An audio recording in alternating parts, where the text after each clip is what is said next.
Plus de 56% des voix, 3 millions de votants, une légitimité incontestée dans les rangs socialistes et déjà de nombreux défis pour François Hollande. Au lendemain de sa victoire, le candidat du PS essuie déjà les critiques de la droite.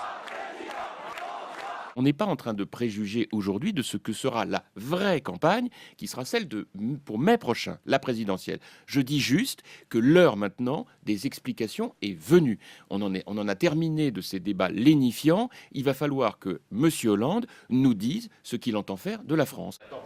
La droite relativise le succès de la primaire et les chances du PS de remporter la présidentielle.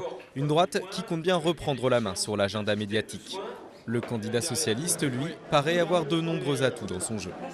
Dans le cadre des intentions de vote, aujourd'hui François Hollande apparaît comme étant relativement bien placé pour pouvoir battre Nicolas Sarkozy. Donc le Parti socialiste a connu des entrées en campagne qui ont été des entrées en campagne plus difficiles que celle-ci.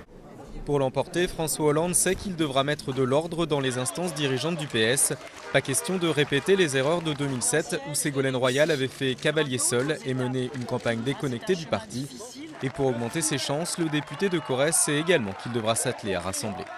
Nous ne craignons rien, nous sommes ouverts, nous ne sommes pas là un clan, une faction, une sensibilité, nous sommes, si je puis dire, l'avant-garde qui vient maintenant accueillir tout le reste, sans distinction, sans savoir qui était là depuis le début et qui sera là à l'arrivée. L'arrivée, c'est bien de cela qu'il s'agit désormais. À peine la campagne de la primaire terminée, c'est une autre campagne qui vient de commencer, celle de 2012.